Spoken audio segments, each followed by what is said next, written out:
Hello everyone, and welcome to a Minecraft mountain tutorial, and in this case a snowy mountain tutorial. Well, hopefully I can teach you guys how to make these lovely mountains back here.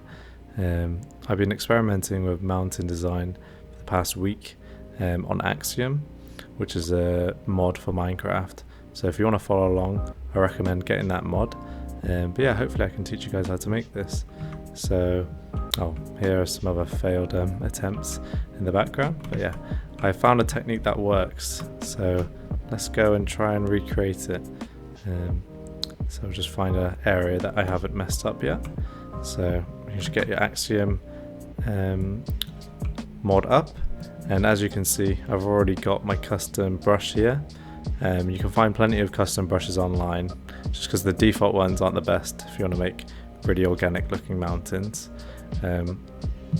And try and play around with these settings as well, and you can find out which ones suit your needs really, and which ones you enjoy. I can't tell you which ones are best.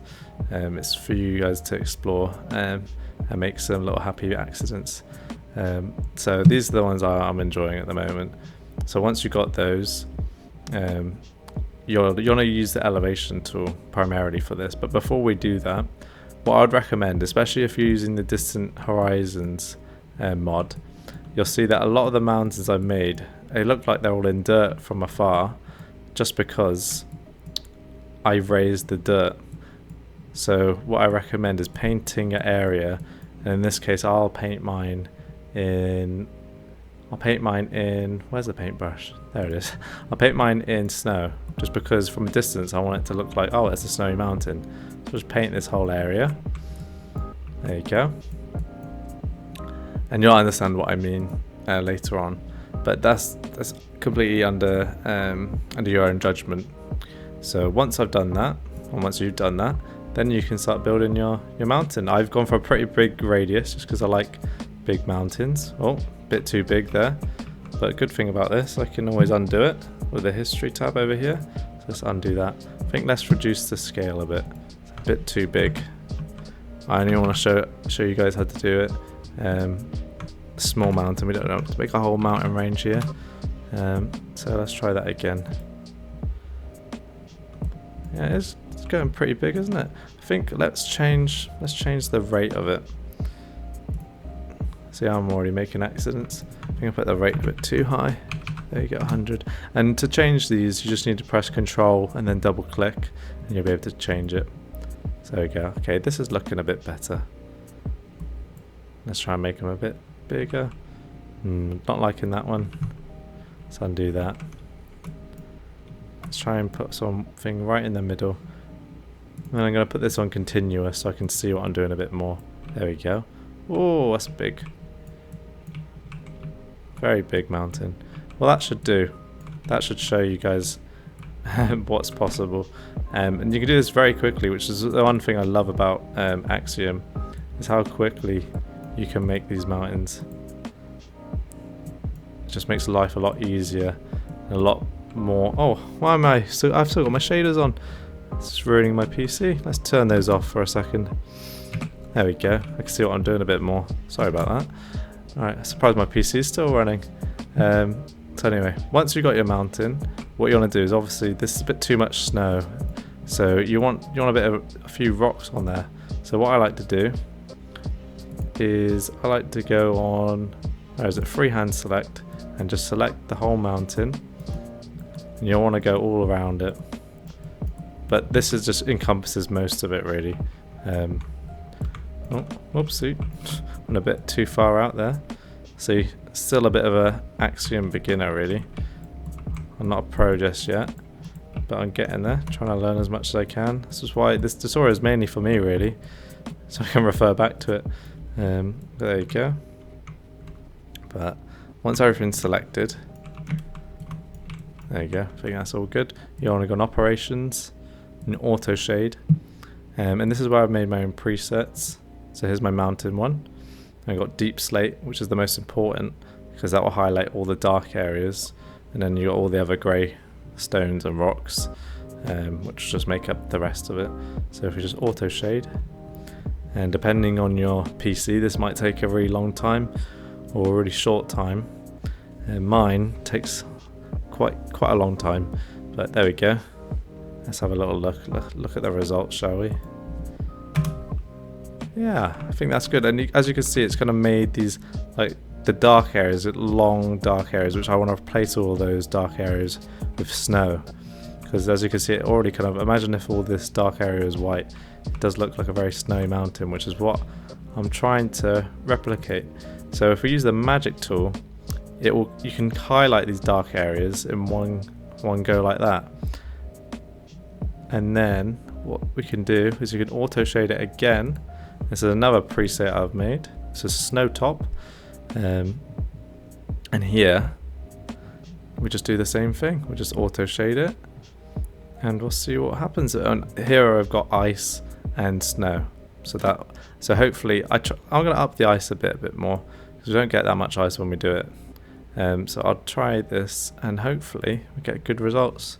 If not, we can always undo and try again. And that's the whole beauty of Axiom. It's just so easy to use. See, we don't get that much ice. In some other ones I do get a lot more ice, but the results are amazing. Like, look at the snow, just because this is how, you know, real life mountains are. They aren't just snow capped at the top and then it's just rock and then grass. A lot of the snowy mountains, there's just snow just falling all the way down and just running down all of it, and then sharp peaks of rock sticking out. And I just think it looks really nice. And then the best way to finish a mountain like this off is you want to try and make all the snow at the bottom a bit more smoother. So another great tool in Axiom, and we just undo that select, is you can smooth all the snow. So if we just do another freehand select, I think all the snow from about here will just make it all smooth. I wouldn't do it all the way at the top because then it would look a bit odd. I've tried it before. So here's another great tool. So under operations, just go smooth snow, and then bam. It just looks absolutely amazing. It just brings the whole mountain together, and the village got it as well. But just look at that. You're looking at a mountain there. You know, you're not looking at a vanilla mountain, which is all blocky. That looks like a proper mountain. You can be proud of that.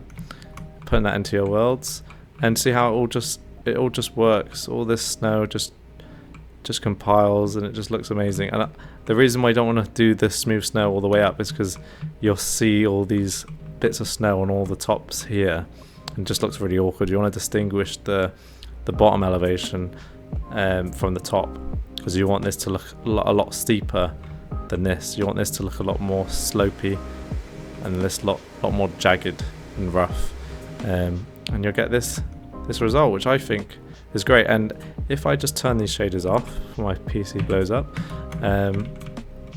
you'll see what I mean. When you go further back with distant horizons, hopefully it shows this.